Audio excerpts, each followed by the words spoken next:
इंद्रजीत, सिर्फ 24 साल की उम्र और देश की सबसे बड़ी सरकारी नौकरी, सब कुछ सपने जैसा लगता है? जी, ये एक सपना था, देखा गया, जो हमने चौथी पांचवी कक्षा में देखा था। लेकिन काफ़ी सारी चीज़ें मेहनत के साथ जिस तरह से करते थे, लेकिन लगता था कि पूरा हो जाएगा।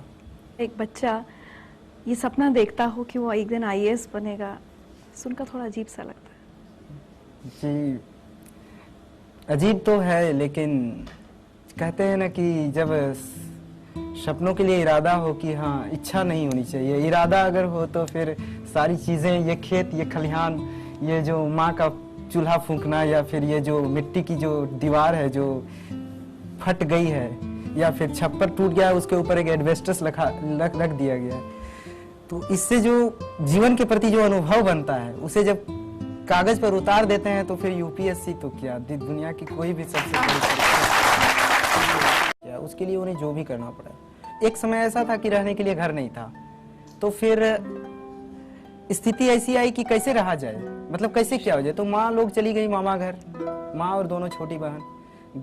हम नहीं गए क्योंकि हमारी पढ़ाई थी, 5वीं कक्षा का मैं विद्यार्थी था उस समय। तो मुझे आज भी याद है कि एक आदमी केवल सहयोग के लिए लिया गया था और बाकी ईंट मैं पकड़ाता था, बाबूजी खुद कर नहीं लेते थे, और खुद मिट्टी का गारा से बनाया गया घर है ये, और खुद ये सब किए थे। तो ये सब जिंदगी के अनुभव है, मैं इसे कभी भी संघर्ष मानता हूँ इसको, दुख नहीं है, ये संघर्ष है।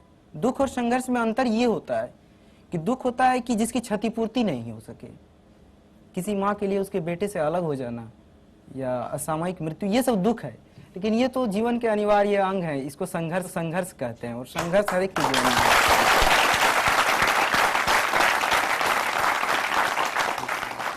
पिता ने आपको पढ़ाने के लिए अपने खेत बेचे भी हैं? जी हाँ, हमारी 80% खेत बिक चुके हैं। और जब पहली बार सिलेक्ट नहीं हुए तब उन्होंने क्या कहा था? हाँ, उन्होंने एक चीज कहा था, मैंने ये चीज बाद में मैंने जाहिर भी किया कि इस भावना को। तो उन्होंने कहा था कि हम बोले कि बाबूजी पैसा कहाँ से आएगा, हम ट्यूशन पढ़ाएंगे मुखर्जी नगर में, या यहाँ पर मिल जाते हैं यहाँ पर। बोले कि नहीं, तुम ट्यूशन मत पढ़ाना और तुम अपनी पूरी पढ़ाई जो है अपने पढ़ाई पर ध्यान दो, धूप में मत चलना, ऑटो में चलना, क्योंकि धूप में चलोगे तो थक जाओगे और पढ़ाई पर इसका बुरा प्रभाव पड़ेगा। अरे तुम्हारे लिए तो हम अपनी किडनी तक बेच देंगे। तो ये एक ऐसी बात थी जो मतलब है कि इस तरह की ये भावना इतनी महान है कि इस भावना के कारण हम कभी भी मतलब अपनी पढ़ाई, अपनी कमिटमेंट से पीछे नहीं हटे।